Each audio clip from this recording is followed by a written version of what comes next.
This one came out of nowhere in terms of, I guess, not a topic that you get a lot of questions about. Physical therapist is about to engage with a patient who is coming from cardiac rehab. And I don't have any information on the degree of cardiac event. And the question is basically, well, what do we do? What do we look for? Like, okay. The first thing that I think we probably should be doing, if you don't know, let's at least talk to the cardiac therapist. The language will probably be close enough to at least understand what they're saying. If somebody wants to pass judgment on the contemporary nature of what they're doing, I imagine that could happen. But that being said, just talk and see and maybe you're not even the right person to be helping this individual if you're so clueless in this type of situation. Well, then maybe somebody else would be better. Kind of always use ethics and what would you want your grandmother to do? Somebody who's going to work with somebody who has no idea what to do on day one, or even what tests to take. Maybe they do know how to intervene safely, or would you want them to see somebody else? But I think that kind of begs the question. I don't know the difference in terms of skill set.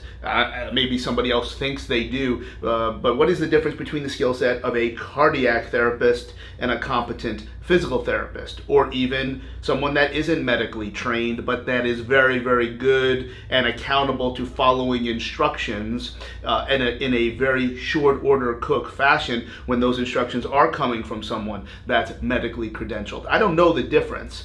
I think it's fair to say that a cardiac therapist might see people that are coming off of significant cardiac compromise. So when you see more people, you have opportunity to make mistakes. Hopefully they're not costly, and you'll be able to see unique patterns in different situations. Whereas a physical therapist maybe wouldn't see as many, particularly if you're working in a rank and file type of physical therapy office. But rank and file physical therapy office probably has a recumbent bike, which I know are all in all sorts of cardiac rehabs, because as we know, anyone with a back to lower extremity problem has to warm up on the recumbent bike for 5 minutes, because that's just how physical therapy works. Anyway, I don't know that there's going to be anything differently, so we could probably assume that as this person is hopefully engaging in legitimate progressive overload, then they will probably still be in a phase in which they should be building up the weakest link to their cardiac health, which would probably be related significantly towards eccentric heart function. How well does the cardiac muscle of the left ventricle load, so as if the muscle is being contracted and increasing its length to fill with blood before it punches back out. Punching back out would be your concentric heart function. One has probably a very, very high heart rate, the other has a very, very low heart rate. You can train in both of those categories for value.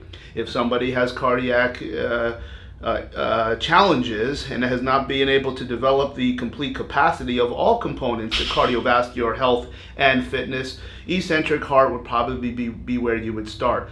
In what we will be releasing soon, Elite Performer program will have many, many different protocols that target these types of adaptations of the heart. Now there's many, many concurrent adaptations that can happen, as well as eccentric heart, provided that we stay under a particular heart rate. Except I don't know what that heart rate is for this mysterious individual, and I don't know what it is for everyone. So at some point, a maximum heart rate, we at least have to guess. Whether we use 220 minus your age, whether you just eyeball them like a sushi chef and then just say you're gonna have eel, or whatever it might be, pick something, because there's a lot of really, really good work that can be done under certain thresholds. So I think that's probably where we would start. But the bigger question is, man, I don't know. I think when you work with other people and you work with a team, when you don't know what to do, you shadow somebody that does. You learn, from them before you actually do it with somebody.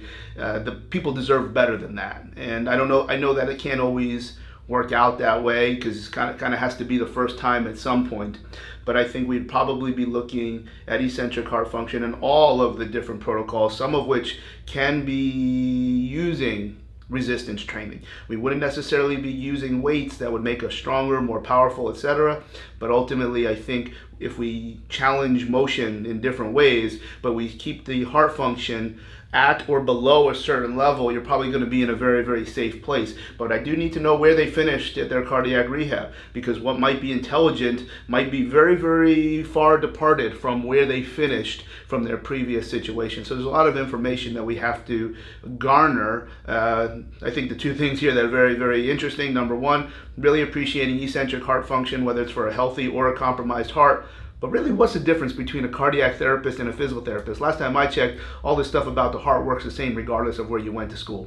I don't know. I don't see a lot of that stuff, but I would be confident in understanding where to go. So that's where I would go. I would go to communicate, and I would probably keep my head in the eccentric heart clouds. I'd also, anytime, if I was ever in the Crichton section of Mobile, Alabama, I'd be looking out for that leprechaun, because I'm going to get me a backhoe, I'm going to uproot that tree, I'm going to get me the gold.